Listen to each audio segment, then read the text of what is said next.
E nós precisamos seguir essa mudança, atualizando o conhecimento em grupo para qualificar cada componente do nosso setor. Ele sendo integrador ou fabricantes de soluções para segurança e tecnologias.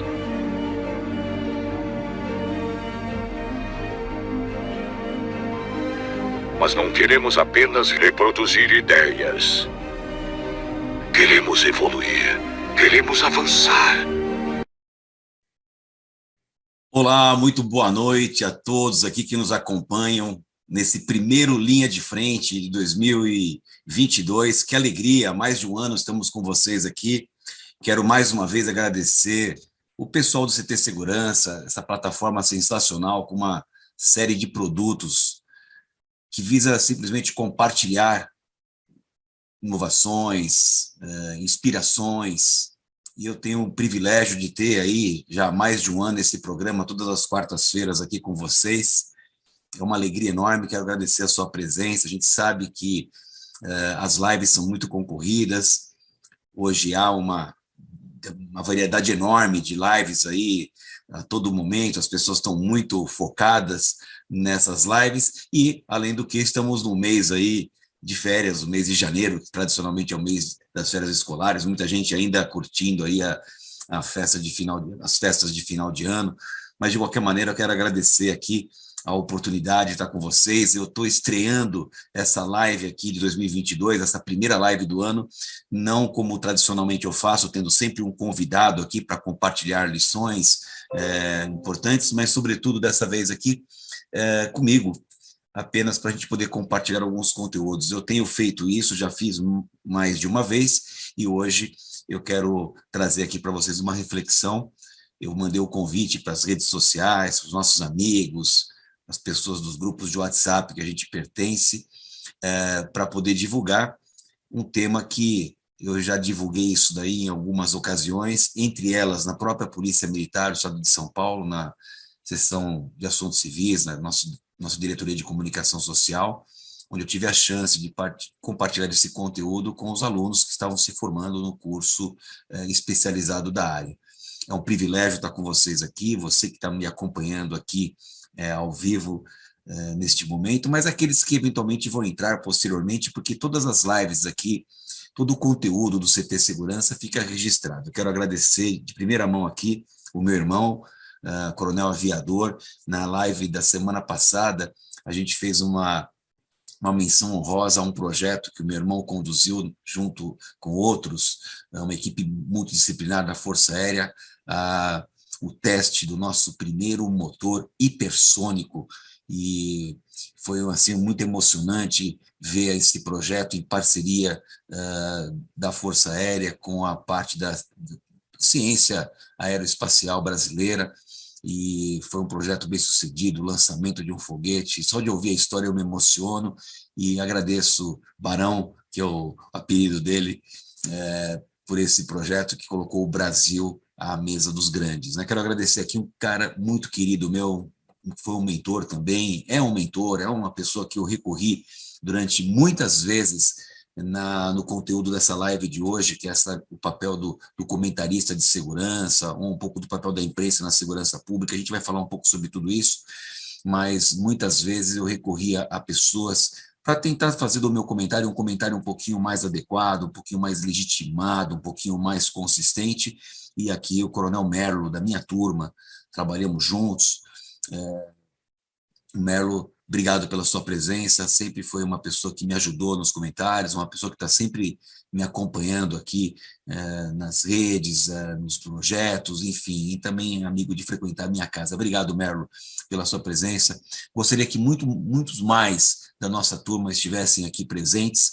Nós temos excelentes quadros aqui na nossa turma de aspirantes 84, mas, obviamente, vários motivos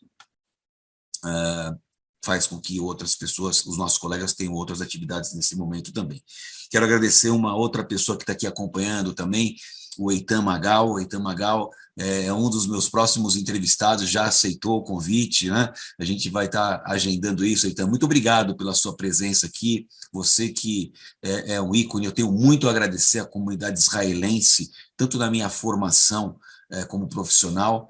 Estive em Israel 2 vezes, sempre em estudo e aperfeiçoamento daquilo que é a atividade da área de segurança, e também sou muito honrado com o apoio que a comunidade israelita aqui de São Paulo deu à época que eu estava no comando do GAT, devo muito à comunidade.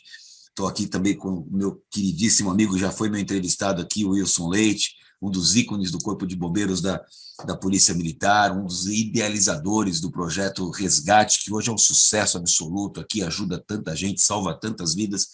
E, enfim, meu queridíssimo amigo Kleber Reis, né? Kleber Reis, que é um dos idealizadores aqui dessa plataforma sensacional do CT Segurança, a quem aproveito para estender o agradecimento ao Christian Visval, ao Silvano Barbosa, ao Dalberto Benhaja, enfim, toda a galera aí que criou esse espaço para a gente poder compartilhar ideias, e no decorrer da live a gente agradece mais algumas pessoas que vão entrando aqui aos pouquinhos.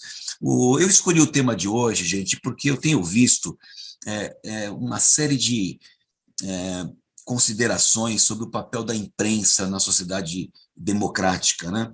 E eu tenho percebido, assim, muitas vezes as pessoas rotularem a imprensa, e de partida, assim, já falo para vocês que eu beijo o chão de um país onde há uma imprensa livre.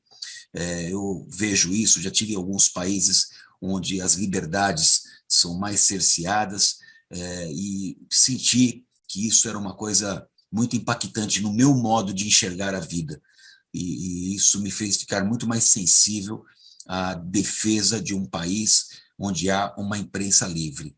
Eu não quero dizer também, aproveitando o ensejo, de que, ao mesmo tempo que eu enalteço um país onde há uma imprensa livre, que eu não tenho restrições, que eu não tenho alguns tipos de questionamentos com relação ao papel da imprensa. Tenho sim, e esses aspectos pretendo explorar aqui na nossa conversa de hoje. Eu devo partir aqui de uma linha de raciocínio com vocês, dizendo o seguinte: nós temos que buscar um recorte histórico. E o recorte histórico que eu escolhi para essa live e também para esse conteúdo que eu vou trabalhar com vocês é o que aconteceu a partir do movimento de 64. Nós tivemos aqui o regime de exceção, alguns chamam de ditadura militar, tem vários nomes para isso daí, são nomes que a gente pode um dia até conversar um pouco mais, mas o fato é que nós tivemos um regime de exceção aqui. O professor Marco Antônio Villa, ele tem um livro que fala sobre isso, e o livro chama Ditadura à Brasileira, porque até a nossa ditadura, se é que pode ser assim chamada, ela foi diferente, né? Em geral, nas ditaduras, você não tem revezamento do mandatário, né, que é o ditador, né? O sujeito fica lá até ser deposto, ser morto, ser retirado por muitas vezes, na maioria das vezes, contra a sua própria vontade. É isso que acaba acontecendo numa ditadura, né? Ou a morte, ou algum tipo de revolução que tira o ditador do poder. E aqui no Brasil nós tivemos um regime que foi um regime meio híbrido, né? Nós tínhamos uma alternância de poder, mas apenas entre generais, né? O fato é que essa situação, que era, em tese, de acordo com os historiadores, e aqui eu não vou tomar partido, porque também não tenho densidade de conhecimento suficiente para emitir algumas opiniões, mas a ideia era, em tese, entre aspas, aqui, livrar o Brasil do comunismo. Havia ali uma preocupação meio geopolítica, né? Nós estávamos aí na questão ainda da plenitude da Guerra Fria, o hemisfério sul aqui é um hemisfério de interesse, e havia aí essas duas grandes potências lutando por uma hegemonia, os Estados Unidos, também a União Soviética, à época ainda, e toda essa questão deixava aqui, como todos vocês sabem, o interesse geopolítico de domínio de territórios, domínio de áreas e posicionamentos estratégicos, etc., o Brasil como algo muito olhado por essas duas superpotências, e o fato é que havia aí, e não é segredo para ninguém, que houve um apoio dos Estados Unidos no sentido de matar no berço qualquer tentativa de transformar o Brasil num país, vamos chamar assim, entre aspas, também comunista, né? E aí aconteceu a deposição do João Goulart, o presidente, que acabou morrendo no exílio, etc. E o fato é que, à época, houve um apoio popular, houve o apoio da imprensa para esse tipo de movimento, só que a expectativa era que fosse um momento bastante transitório, uma coisa mais ou menos rápida, a fim de meio que pôr a bola no chão para vamos dar uma ressignificada, vamos construir. O fato é que essa brincadeira durou 21 anos, né? E durante esses 21 anos, as coisas não transcorreram da maneira mais adequada. Tivemos pontos muito positivos aí com o regime militar, alguns aspectos que foram, até hoje, são consagrados em termos de evolução e etc., mas nós tivemos também um problema muito sério no momento maior, no final da década de 60, início da década de 70, sobretudo, onde as coisas começaram a se complicar um pouco mais, sobretudo aqui um ato bastante impactante, e que, lamentavelmente, de vez em quando alguém traz à tona aqui, como uma vontade de que aconteça novamente, o chamado ato institucional número 5, né? É tão curioso que, no passado muito recente, nós ouvimos muito essa questão, né, da volta do regime militar, ou da volta do AI-5, coisas assim abomináveis que a gente acabou ouvindo aí nessas manifestações, gente que nem sabe o que é isso. Não sou eu também a pessoa com mais propriedade para falar historicamente sobre esse assunto, mas tem gente que sequer sabe que existiram outros atos institucionais, houve o 1, o 2, o 3, o 4 e o 5, né? Tem gente que nem isso sabe. É muito curioso essa questão. Há muitos pensamentos superficiais com relação a essa história, mas onde eu quero chegar com esse aspecto? Eu quero chegar que teve um momento na nossa história, me refiro a um passado recente, onde houve um cerceamento da liberdade de imprensa. Nós tínhamos aí, todo mundo sabe, a censura, e, obviamente, esse cerceamento da liberdade da imprensa ficou muito marcado, né? Uma coisa assim que gerou um trauma, e, obviamente, foi no meio acadêmico, nas universidades, que as pessoas podiam ali ter um espaço para falar contra aquilo que eles enxergavam como inadequado, que era o caso do regime, à época, o regime militar, né?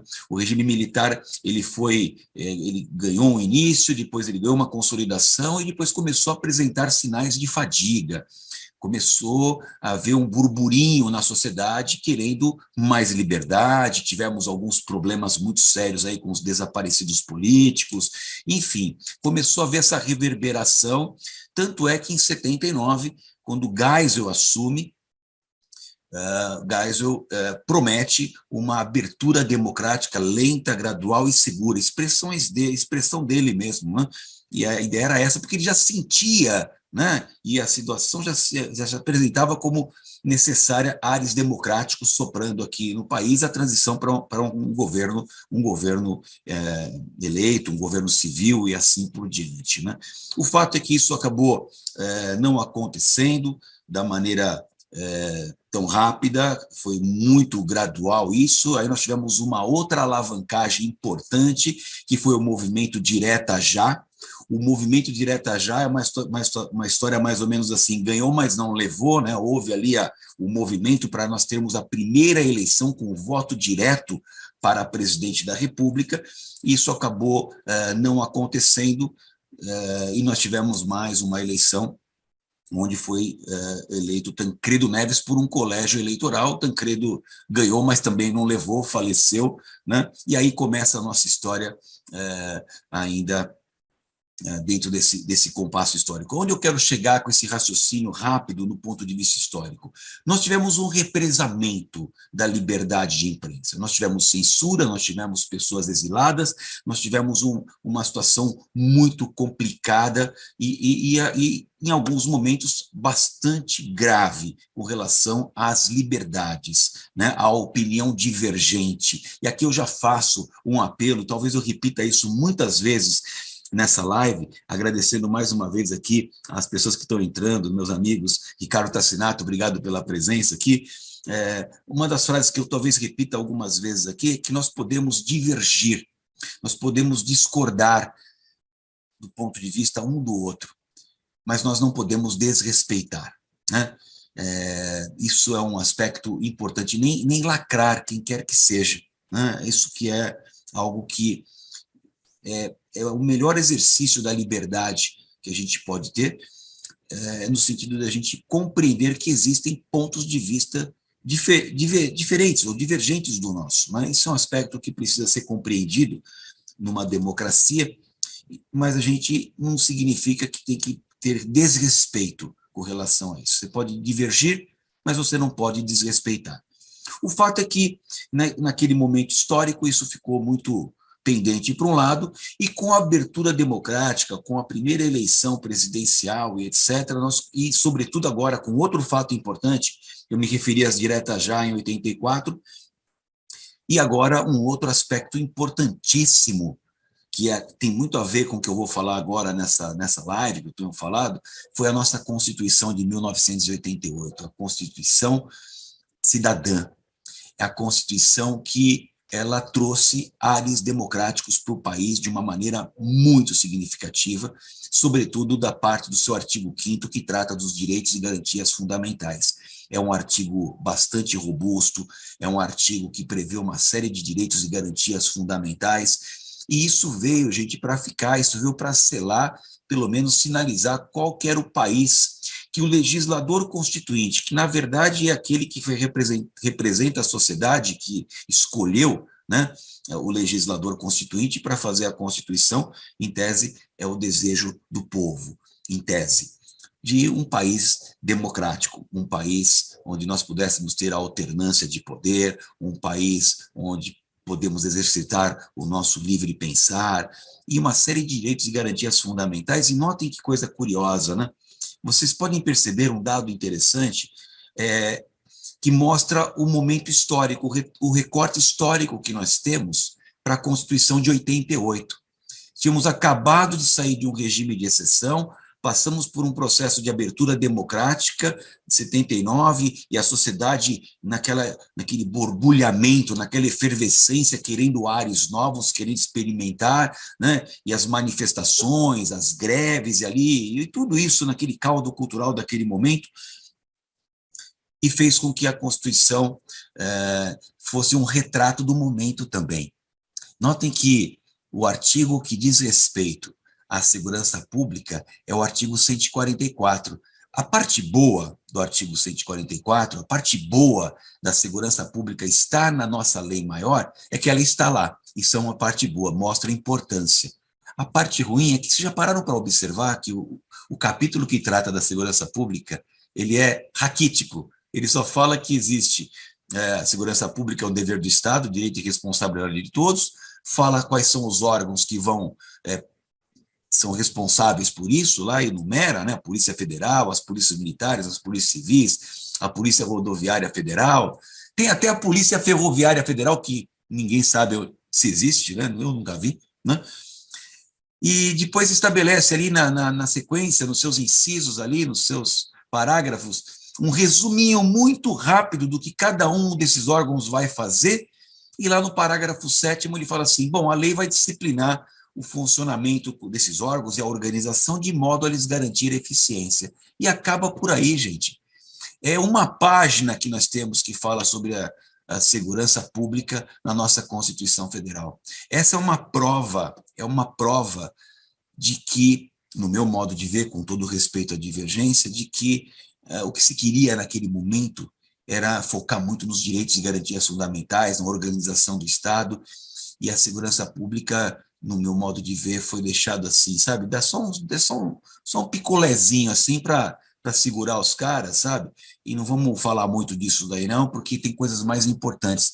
É uma espécie, eu diria, de uma represália, entre aspas, de não explorar muito esse assunto, até porque durante 21 anos algumas coisas aconteceram que não foram tão adequadas assim, sob o ponto de vista, em particular, dos desaparecimentos das pessoas, né, dos órgãos de repressão e das prisões ilegais e de outras tantas coisas que aconteceram nesse momento, né? E eu estava dizendo para vocês que a discussão sobre o modelo de país, ela acontecia mais no ambiente acadêmico, né? Sobretudo nas áreas de ciências humanas, né? Aqui na Universidade de São Paulo, nós temos a chamada FEFELESH, a Faculdade de Filosofia, Ciências e Letras, História, Geografia, né? Onde ali se concentram as áreas de humanas, e aí é onde a coisa acontecia, as conversas aconteciam, o jornalismo, embora nem existia, acho que nessa época, como universidade, mas, né, era ali que a coisa acontecia, a Faculdade de Direito do Largo de São Francisco, aqui em São Paulo também, ou seja, as áreas de humanas, ciências sociais, discutiam esse assunto. E aí, quando começou essa abertura democrática, nós tivemos uma espécie de inversão do jogo, um movimento pendular. De um lado, durante 21 anos não pode nada, agora pode tudo. Percebam como faltava o equilíbrio, né? E aí surge uma expressão que até hoje ela é mal vista, que são chamados grupos de direitos humanos. Eu, como jovem oficial de polícia, havia assim uma queixa enorme, né, dos integrantes das instituições policiais com relação a esse pessoal dos direitos humanos, né? Como se nenhum de nós fôssemos merecedores das proteções referentes aí aos direitos humanos, né? O fato é que, de certa maneira, esse pessoal, também no meu modo de ver, com todo respeito, exagerava um pouco na dose, não no sentido de proteger as pessoas que teriam seus direitos violados, mas, sobretudo, olhar muito especificamente um lado ou uma parcela dessas pessoas e não olhar outras que também tinham seus direitos violados, sobretudo as vítimas, né? E, sobretudo, eventualmente, até policiais que, eventualmente, padeciam aí nas suas ações, nas ações que eu me refiro, as ações legítimas, né? Que poderiam também ser contemplados por essas pessoas. O fato de olhar apenas, como dizia um político, os humanos não direitos, né, entre aspas também, deixou esse pessoal meio mal visto nas forças policiais, é uma coisa assim que... Portanto, onde eu quero chegar com esse movimento pendular, e muito em resumo aqui. Na minha formação, enquanto cadete da Polícia Militar, havia, assim, né, na atmosfera, assim, no ar, uma certa restrição ao trabalho da imprensa. Imprensa para lá, imprensa não. A imprensa era vista como um inimigo, sabe? Colocando entre aspas novamente, às vezes é difícil escolher a palavra certa, e eu tenho percebido que às vezes as pessoas esquecem do contexto, se concentram só numa palavra que eventualmente não foi a melhor palavra, por isso eventualmente eu uso assim entre aspas para tentar minimizar um pouco essa questão mais pontiaguda de um ou de outro que vê na palavra algo mais importante do que o contexto, né?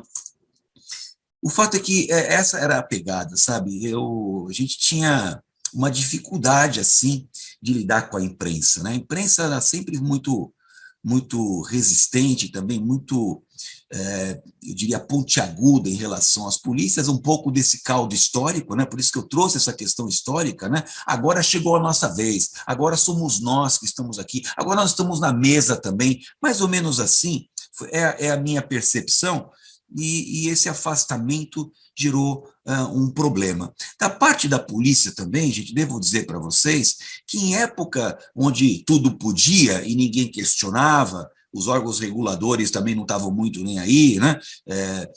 E naquela época, lamentavelmente, mais do que hoje, lamentavelmente também, a expressão era bandido bom, bandido morto, custe o que custar, mais ou menos assim, eu devo dizer. Não que isso fosse pregado na nossa formação, ninguém falava isso de forma explícita, nem estava nos nossos currículos, mas é o caldo cultural, de novo, entre aspas, que eu me refiro aqui, que era uma coisa assim, não tinha muito controle. Quando virou a chave com a Constituição de 88 e começaram a existir questionamentos, sobretudo nas ações da polícia, nas quais havia ali indícios ou vestígios de irregularidades, etc., o corpo dos policiais não estava preparado para isso, sabe, para esses questionamentos, né? Até então não havia muitos questionamentos. E quando começou a haver esses questionamentos, essas represálias. Então, peraí, vamos olhar melhor esse caso aqui, que parece que não está muito certo o que foi feito, etc. Houve um amedrontamento, houve ali uma certa resistência, e, obviamente, a primeira coisa que acontece é rotular a imprensa como inimiga. Então, notem que, de novo, o movimento pendular, do pode tudo, agora não pode nada, sabe? Ficou sempre uma coisa meio mal resolvida nessa história. E aí acontece um processo de amadurecimento, né? Abertura democrática 79, 85 direta já, 88 Constituição Federal, né? Né? A população foi acostumando e as instituições também foram se moldando, foram se ajustando. Né? Vocês terem uma ideia, houve uma mudança, por exemplo, da estética do policial militar aqui de São Paulo. Antigamente as viaturas eram preta e coral, aquela cor assim, bem forte, que era uma cor assim que até assustava as pessoas. Houve uma mudança disso daí. No início da década de 90, já começou aqui um projeto de polícia comunitária, o fardamento foi modificado, né? Foi percebida a necessidade de se ajustar frente aos novos ares que sopravam por aqui, os ares de uma democracia ainda em formação, e ainda está em formação. Né? Então, esse movimento foi tudo que nós vivemos aí, e, obviamente, esses embates, sobretudo dessa questão pendular, ela gerou um distanciamento. E aqui eu quero trazer uma coisa que foi uma experiência que eu tive lá no GAT, que foi muito importante para essa reflexão que eu trago aqui hoje para vocês.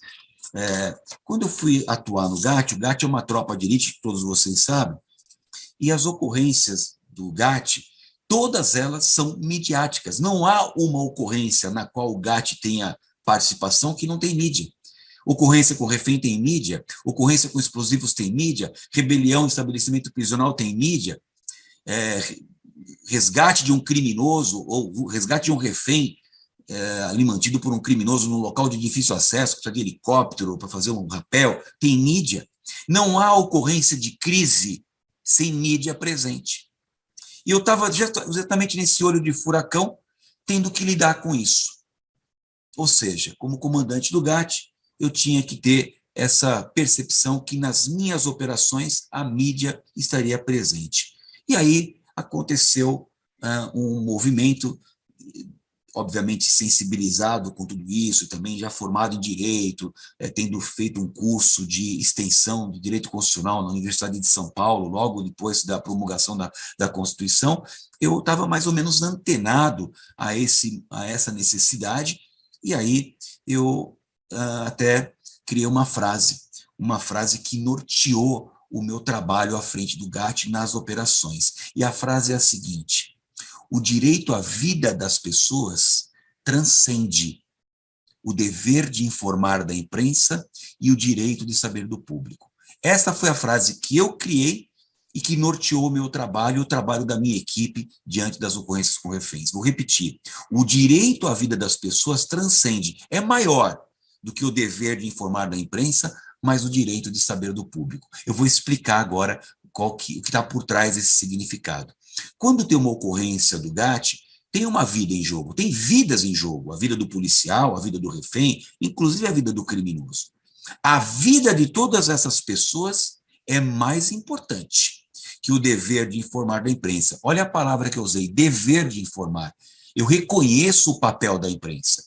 Eu reconheço que a imprensa tem o dever de informar. E reconheço também que o público tem o direito de saber. Mas existe uma ordem nisso daí e um peso em cada uma dessas ações. O direito à vida das pessoas tem, para mim, o maior peso. Depois vem o dever de informar da imprensa e o direito de saber do público. Então, qual foi a jogada? E por que eu estou contando esse detalhe importante da história? Porque isso traz repercussões na minha vida como comentarista. Lá na frente a gente vai chegar lá. Toda vez que tinha uma ocorrência com refém, ou uma ocorrência que eu estava envolvido lá no GAT, a primeira coisa que eu fazia, depois das medidas iniciais, que é o isolamento da crise, a contenção da crise, né, dentro da preparação do local, que é muito importante para você poder bem gerenciar uma crise, eu já escolhia um local para ficar a imprensa.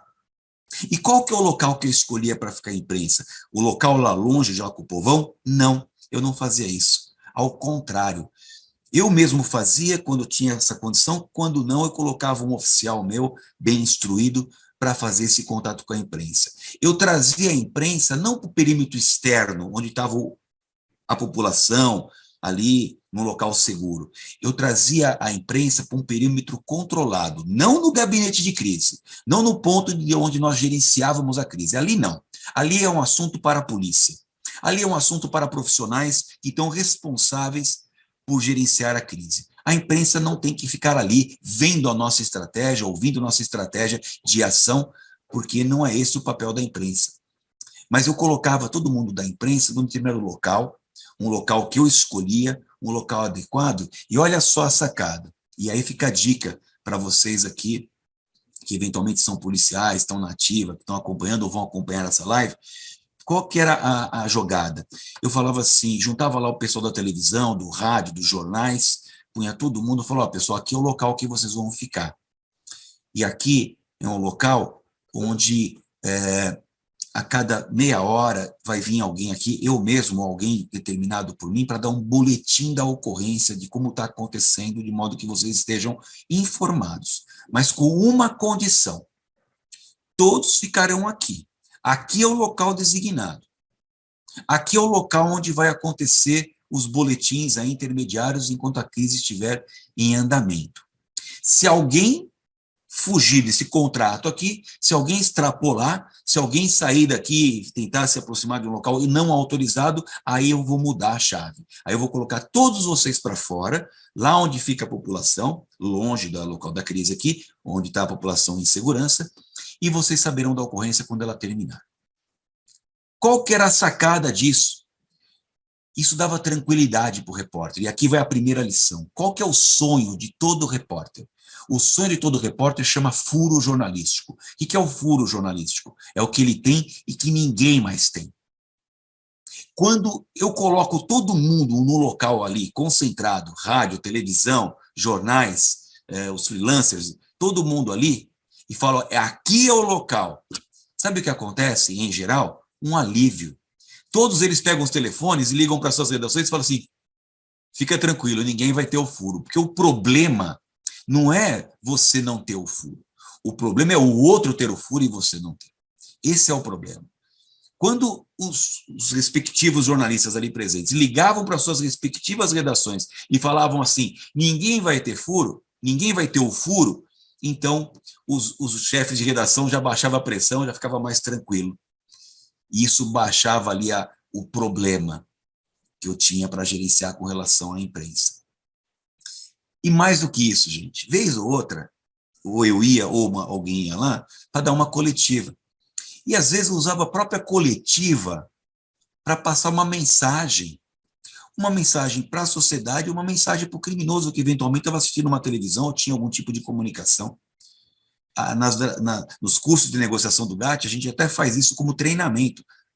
Pois não, comandante, como é que está a ocorrência? Olha, a situação está totalmente, o local está totalmente cercado, nós temos atiradores para todos os lados, não há hipótese nenhuma de fuga, nós estamos aqui tendo o máximo de esforço para conduzir a situação da melhor maneira possível.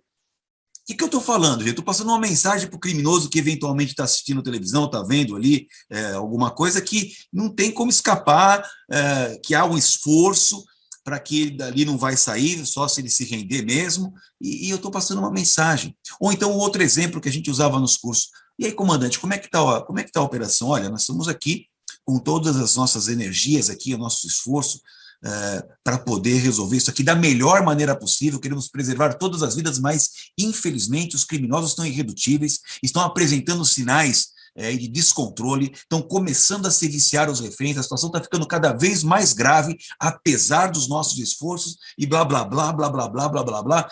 Que mensagem que eu estou passando? Eu estou passando uma mensagem que a situação está ficando complicada. Eu estou passando uma mensagem preparando a população para um desfecho diferente daquele que originalmente nós gostaríamos. E a imprensa me ajudando nisso. E foi assim que eu fiz, foi assim que funcionou, foi assim que está nesse livro que eu redigi e dei de presente para as polícias, Manual de Gerenciamento de Crises com Reféns Localizados. É um presente que eu dei a partir das experiências, dos trabalhos que eu também escrevi, fiz tudo isso num livro, é um livro que hoje está aí em algumas bibliotecas das nossas escolas de formação do Brasil. Essa foi a metodologia que eu usei e passei a ser uma pessoa muito respeitada pela imprensa, sabe? E aqui, esse é um aspecto importante. A imprensa começou, com relação ao GAT, ter um tratamento diferenciado. O respeito que nós dávamos à imprensa, ele era retribuído com respeito também. Eu nunca tive problema com a imprensa, gente. Foi só de saber lidar com os repórteres e as suas necessidades, e a sua missão, o seu dever. Nós temos o nosso dever, eles têm o deles. Esse é um aspecto importante que precisa ser tratado, sabe? A gente reconhecer as atividades profissionais de outros atores numa sociedade diversa, numa sociedade democrática, e a imprensa tem um papel importantíssimo, sabe? Nesse sentido. Tem o dever de informar. Que bom que seja assim. Eu estou falando que toda a imprensa é bacana? Não, nós vamos chegar lá nesse aspecto, né? Mas esse é um aspecto importante. Eu chamo isso, inclusive, de accountability, né? É a prestação de contas que nós temos que ter em relação às nossas ações na imprensa, a transparência que nós devemos ter nos nossos atos, né? E também esse entendimento que a sociedade precisa ser informada. E quem tem o papel de informar a sociedade é a imprensa, né? Ela faz o seu papel. Deixa eu tomar uma aguinha aqui, já aproveitando para agradecer. Olha só, tem aqui meu queridíssimo amigo Grion, o Grion, coronel da Polícia Militar, da minha turma. O Grion tem alguns posicionamentos bastante críticos com relação à imprensa. Todos eles eu respeito, alguns eu divirjo, né? Mas a gente, como eu sempre digo aqui, qual que é a regra? A regra é a gente poder divergir, mas sempre se respeitar, né? E o Grion até coloca aqui, vou até aproveitar, Grion, a sua colocação. Hoje a imprensa não quer informar o fato, ela quer julgar e fazer análise crítica do fato. É verdade, de certa maneira, sim, né? Nós temos eu diria que toda a imprensa ela é uma empresa e algumas pessoas fazem isso de uma maneira que, no meu modo de ver, também muitas vezes ultrapassa os limites, né?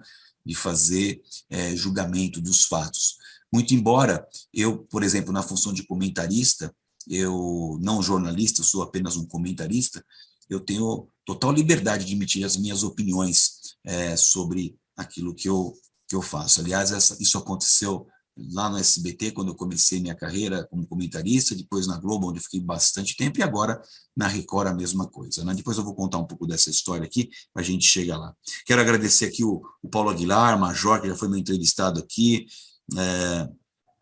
o Ricardo Tassinato está colocando sobre lidar com a imprensa quando ainda não tinha protocolos. De certa maneira, sim, sabe?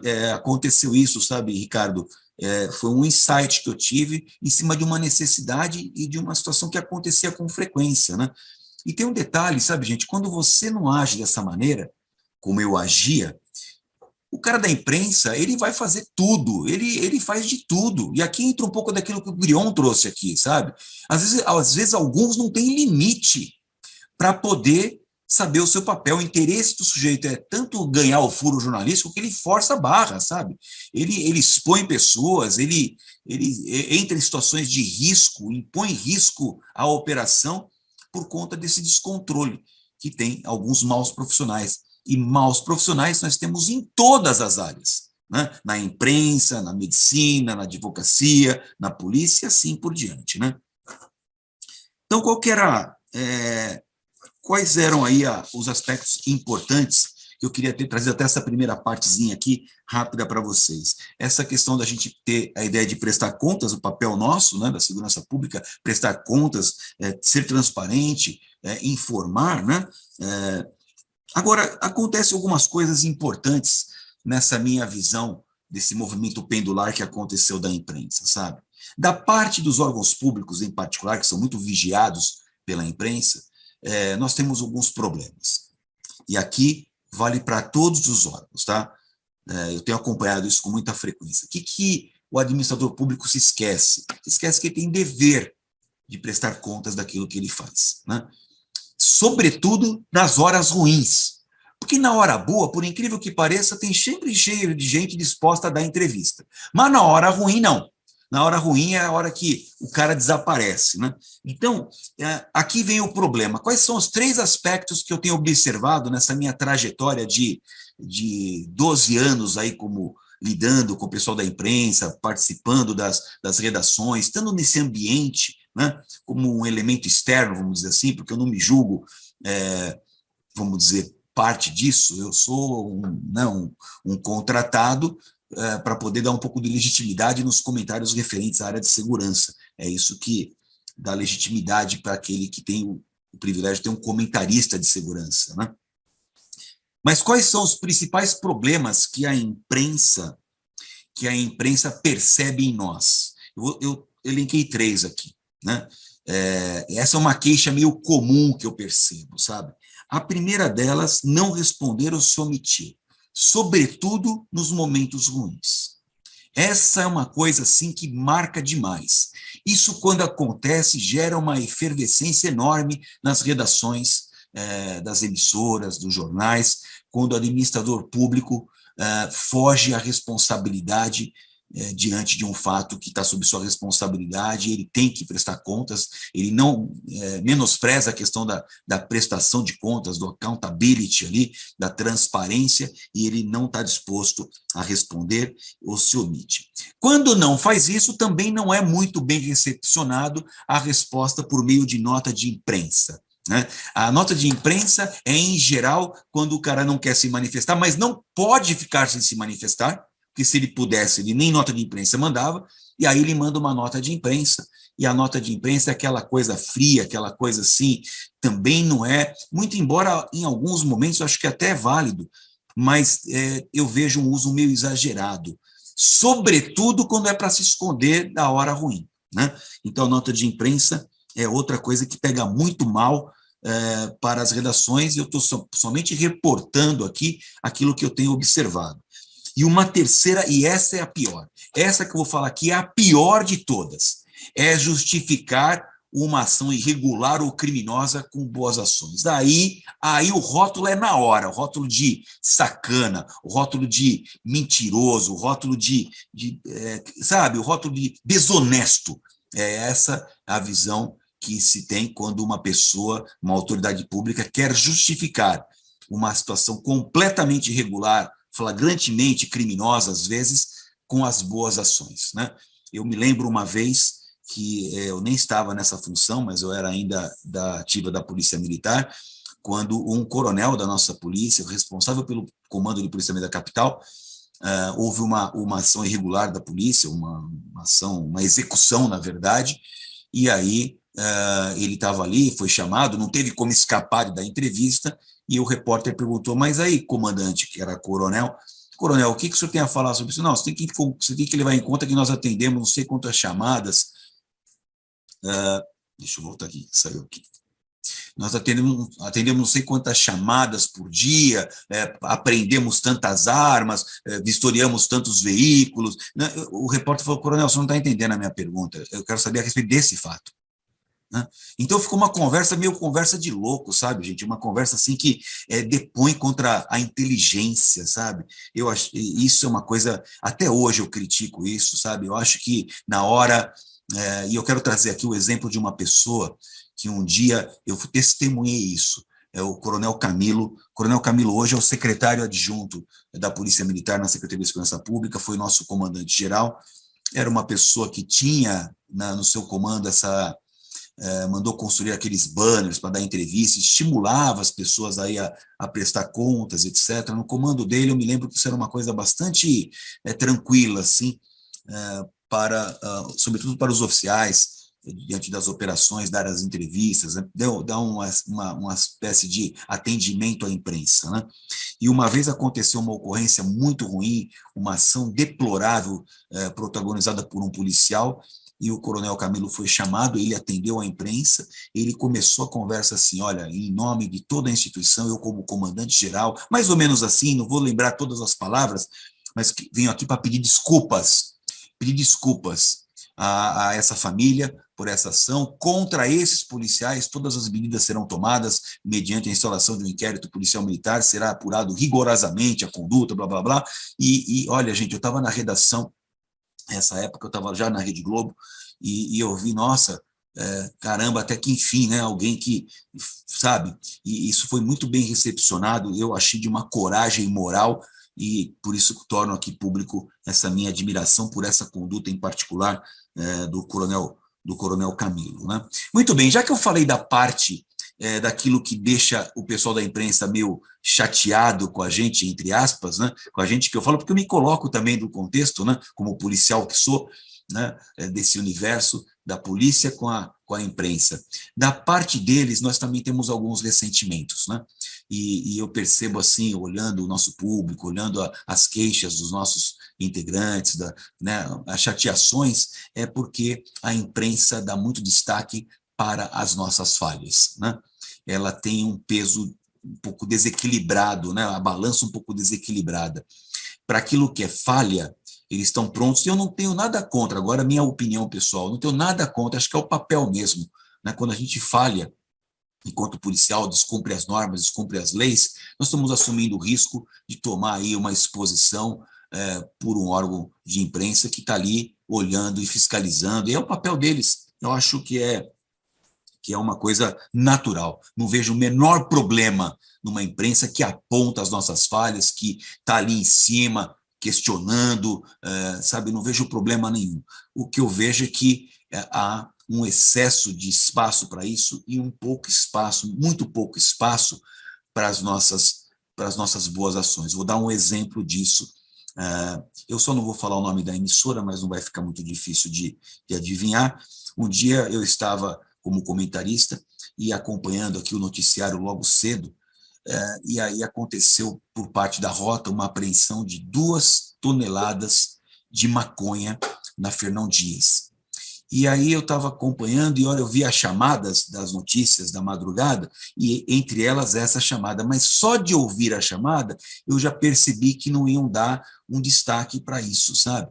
E eu fiquei só olhando. Aí veio o jornal, falou não sei o quê, falou não sei o que lá, aí contou o caso, fez mais uma chamadinha, daqui a pouco no próximo bloco vamos ter aí uma operação, mas eu já percebi que não iam dar um peso para essa grande apreensão da Rota na Fernão Dias, 2 toneladas. Aí eu peguei o telefone e liguei para o chefe da equipe e falei, fulano, olha só, eu estou vendo aí que o âncora não vai dar um destaque para essa ocorrência como ela merece ter.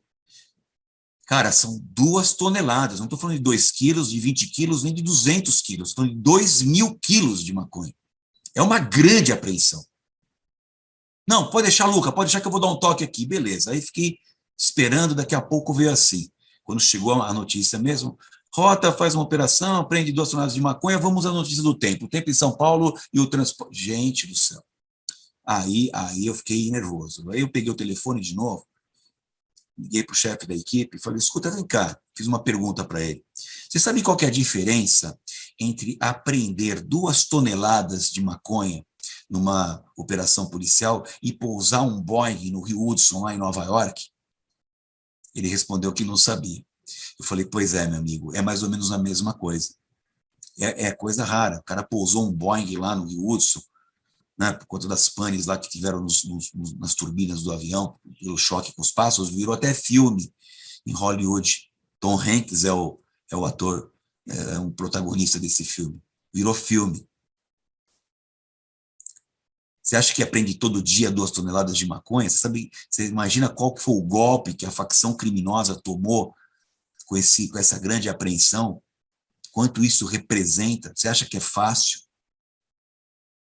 E aí é um exemplo daquilo que é o desequilíbrio, sabe?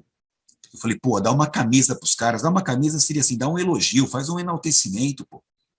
Que é uma coisa importante para o policial que está lá na linha de frente, sabe? Fazer um reconhecimento. Eu não estou falando para fazer reconhecimento porque aprendeu uma arma, pegou um carro roubado. Não é isso. Isso aí é nossa obrigação, isso é o nosso dia a dia, a gente é pago para isso. Mas eu estou falando de situações que são extraordinárias, situações que são muito meritórias, situações da Polícia Militar, da Polícia Civil, que demandaram um grande esforço, um risco enorme, né? Um trabalho de investigação, né, com muito esforço, muito demandante, e conseguiu ali prender uma grande quadrilha, fazer uma grande operação. Esses precisam de um aplauso, sabe? Precisam de uma atenção, precisam de um elogio, né? E funciona, sabe, gente? Funciona quando o soldado José é elogiado, ele vai comprar uma carne no açougue, todo mundo fala, pô, você não é o soldado José que participou daquela operação? Oh, parabéns aí, bacana, sabe? Esse é o meu sonho, né? E, então, isso é uma das nossas queixas e é uma queixa justa, sabe? Porque eu ainda vejo muito desequilíbrio, né? Uma outra coisa que também deixa a gente muito triste, que a imprensa, via de regra, faz, e aqui eu dou razão ao nosso querido amigo Grion aqui, que fez uma manifestação aqui enquanto eu estava fazendo a conversa, é de fazer julgamentos precipitados. Julgamentos precipitados, né? Eu nunca me esqueço uma vez, e essa eu vou contar rapidamente para vocês, aconteceu uma notícia. Essa é o melhor exemplo. Eu vou mostrar o julgamento precipitado com um exemplo real. Eu chego na redação para participar do jornal e estava um burburinho na redação porque um rapaz tinha sido morto, tinha sido encontrado morto por uma viatura da polícia. Foi essa a notícia que chegou. A viatura foi fazer ali um patrulhamento, viu uma rua, encontrou um cara morto e até socorreu o cara para o hospital. Essa é a notícia que chegou para a polícia militar.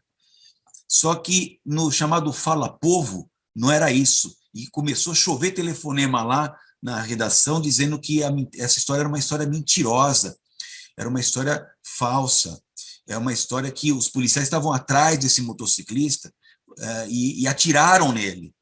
E aí depois simularam uma história, inventaram uma história que tinha encontrado o cara lá e, na verdade, não era nada disso que tinha acontecido, de acordo com o Fala Povo.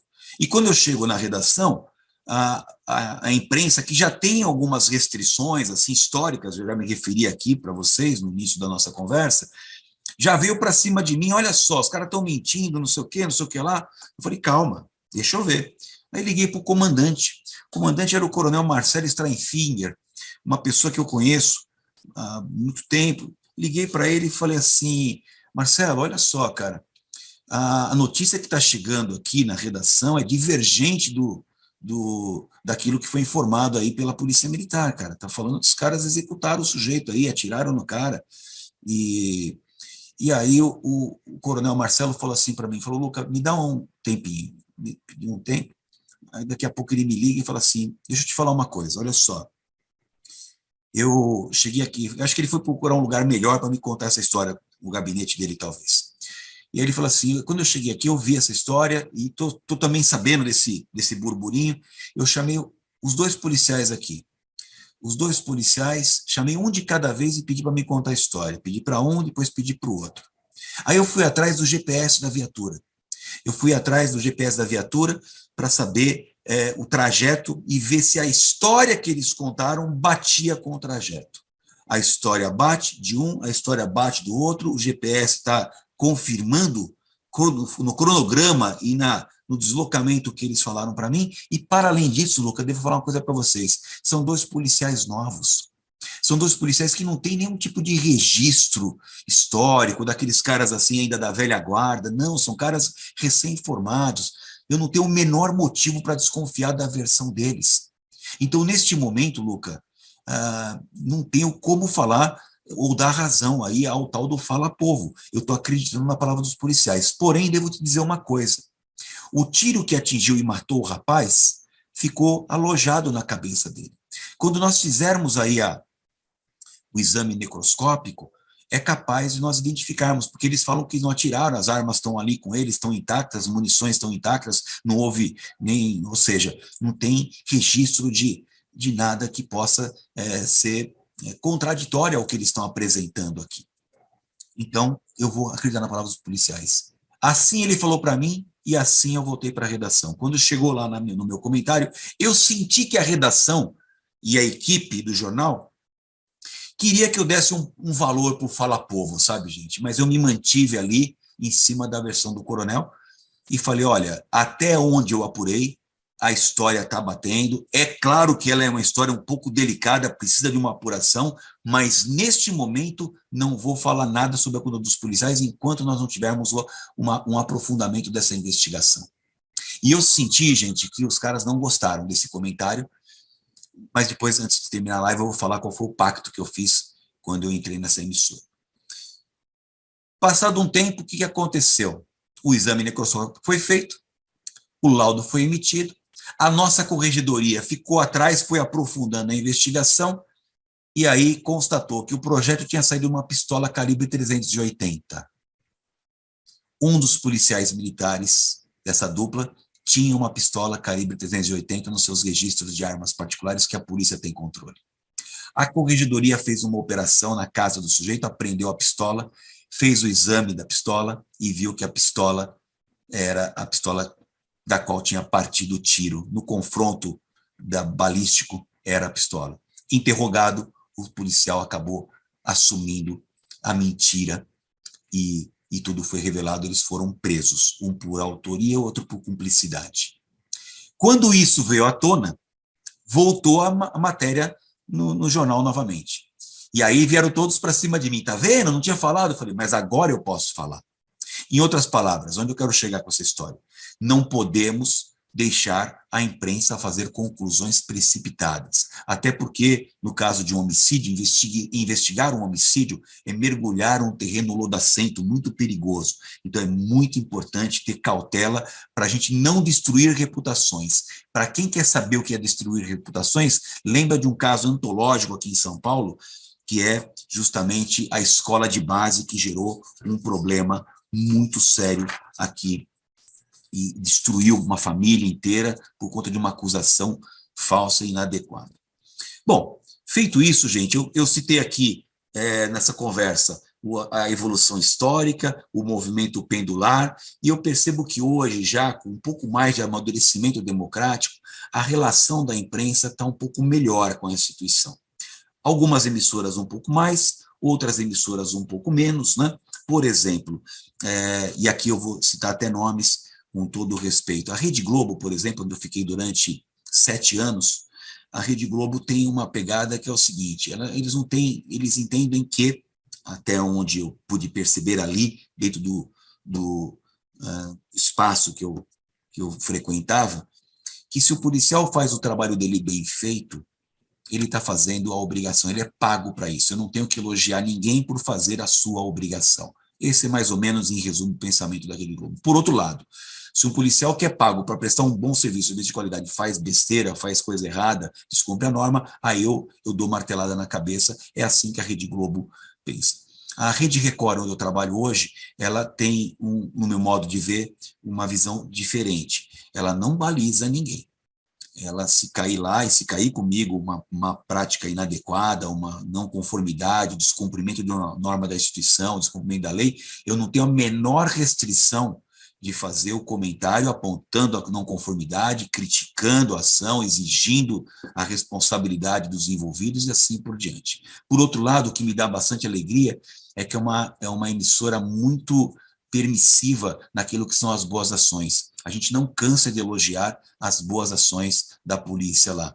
E eu me sinto bastante à vontade com isso, e estou tendo uma chance enorme de enaltecer boas ações, ações meritórias, ações que realmente fazem aí o público ter confiança na polícia, mostrar o bom trabalho da polícia, mostrar as inovações. É uma emissora muito aberta a isso, e eu estou muito feliz de estar experimentando essa coisa mais equilibrada na Rede Record, de apontar a não conformidade, sem sombra de dúvida, mas também de enaltecer as ações meritórias que a polícia tem, e isso faz com que eu me sinta bastante à vontade lá, né?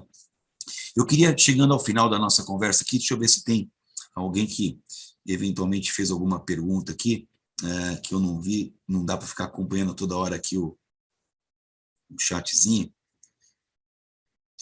Vamos ver aqui. Quero agradecer, deixa eu agradecer algumas pessoas aqui, gente, né? Mário Silva, o Ricardo está aqui. Tem uma pergunta aqui, Mário Silva, comandante, na sua visão, como a imprensa vê a segurança privada, tendo em vista a quantidade de material humano e menos qualificação de modo geral?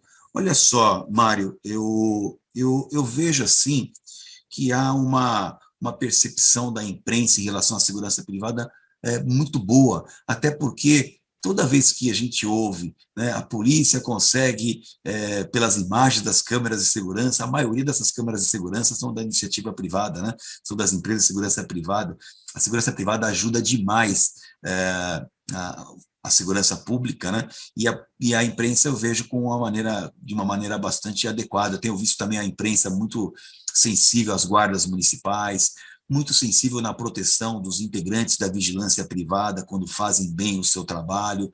Eu tenho assim uma foto bacana, né? Dessa, em relação à pergunta que você me faz aqui, acho nesse sentido. Wilson Leite aqui, meu queridíssimo amigo Wilson da minha turma, talvez o melhor seja um equilíbrio, não se pode elogiar demais porque torna uma imprensa chapa branca. E essa é a verdade, viu? Wilson, queria até aproveitar, e já chegando ao final da nossa conversa aqui, agradecendo a presença de todos vocês, para finalizar, que outro dia eu tento escutar aqueles que mais me agradam sob o ponto de vista das opiniões e aqueles que eu também não tenho muita alegria ou tenho um ponto de vista divergente. Eu acho importante para mim a própria experiência, né, escutar pessoas de diversas matizes, vamos dizer assim, para poder calibrar meu pensamento, para poder melhorar a minha análise, porque se a gente só escutar as pessoas com as quais a gente concorda, a gente vai ficando menor. Eu acho que a gente cresce quando a gente vê a discordância, né? Eu aprendi que o avião voa com o vento contrário, né? Então é bem bacana a gente também ver o ponto de vista divergente. E tem esse cuidado que precisa ser tomado, sabe, Wilson? Muito importante que você lembrou aqui. A gente não pode partir para o elogio gratuito demais, assim, exagerado, sob pena de você virar uma chapa branca, né? O administrador público, ou aquele que está incumbido de um cargo público, aquele que representa a sociedade num cargo público, ele tem sim que ser fiscalizado e ele não tem que ser elogiado por fazer a sua obrigação. Isso é um terreno perigoso, sabe? É que a gente está tão carente de gente competente, de gente séria, de gente que olha o interesse público, e quando alguém faz alguma coisinha, a gente tem uma vontade de elogiar para mais até, né? Porque tem tanta coisa assim que deixa a gente, enfim, muito entristecido. Mas você tem razão, Wilson, não dá para ficar sendo demais, senão vira chapa branca, tem a dose certa, sabe? Tem a dose certa, porque senão fica uma coisa assim meio panfletária, e aí não é bacana. Por outro lado, também não dá para ser aquele crítico que não reconhece as boas ações. Por isso que eu acho que o equilíbrio está nessas condições, né? Eu queria também fazer um desabafo aqui para vocês. Tenho visto, e agora vou até citar nome de novo, né?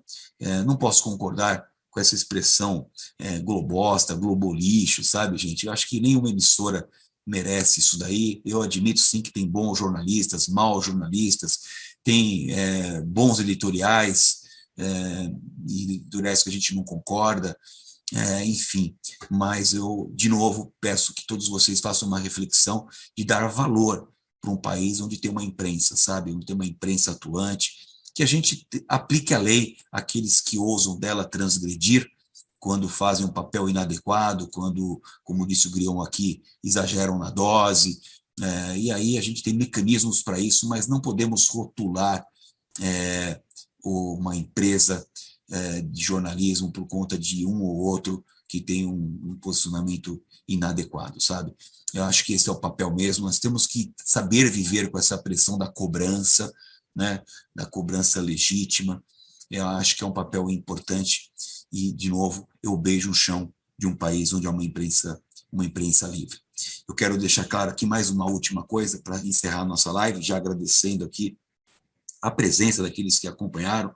Muito obrigado aí por estarem presentes aqui, os meus amigos mais queridos, as pessoas mais próximas e aqueles que vão assistir depois também. Seja no SBT, onde eu fiquei apenas 1 ano, na Globo, onde eu fiquei 7, agora na Record, todas as vezes que eu assumi uma posição dessa como comentarista, no ato da contratação, eu deixei muito claro que não aceitava ser pautado. Isso foi para a Globo, para a SBT e para a Record. Em outras palavras, se a emissora tem alguma linha editorial, e isso tem, né? Vocês sabem que tem, o dono que faz o editorial de um jornal, ele tem, às vezes ele coloca o ponto de vista dele lá, né? O ponto de vista do jornal. Os repórteres não necessariamente têm que seguir isso daí. E alguns, eu admiro aqueles que se mantêm fiéis ali àquilo que é o seu posicionamento. É assim que eu pauto a minha vida. Eu me lembro que quando eu cheguei na Rede Globo, eu vou contar o exemplo da Rede Globo para ficar marcado para os outros também. Quando eu cheguei lá como comentarista, só tinha um comentarista no Jornal do Meio-Dia, que era o Márcio Rachikorski, que está lá até hoje, um grande cara, fala sobre condomínios, um cara muito querido. E quando o César Tralli assumiu o jornal, em 2011, ele resolveu ampliar o quadro de comentaristas e fez a seguinte pergunta, falou, mas será que é só condomínio que interessa para a cidade? E aí a resposta, não, a cidade se interessa por segurança, por transporte público, se interessa por cultura popular, se interessa por arquitetura e urbanismo. E o Tralli, num primeiro momento, ampliou o número de comentaristas. Aí chamou um para falar sobre mobilidade urbana, Sérgio Eisenberg, queridíssimo engenheiro, foi da CET, falava sobre os modais de transporte, que é um assunto muito importante. Chamou um sujeito chamado Cazu, um arquiteto da USP, né, que falava sobre arquitetura e urbanismo, chamou um outro cara, falava sobre cultura popular, normalmente aos sábados, e chamou a mim para falar de segurança. Eu tenho comigo, embora nunca tenha sido dito explicitamente, que eu fui chamado por conta dessa relação que eu tive com a imprensa, essa relação de respeito, de seriedade e de parceria.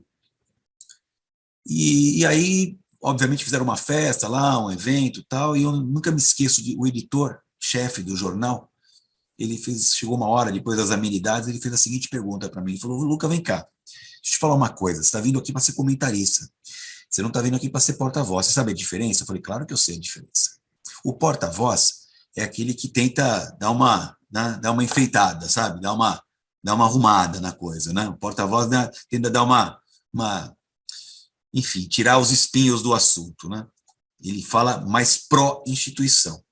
E o comentarista? O comentarista, ele tem o papel de fazer análise em cima daquilo que é a norma vigente, a legislação, as boas práticas, assim por diante, dar seu ponto de vista em relação a esses parâmetros, né? Com base nesses parâmetros. E eu respondi que sabia, sim.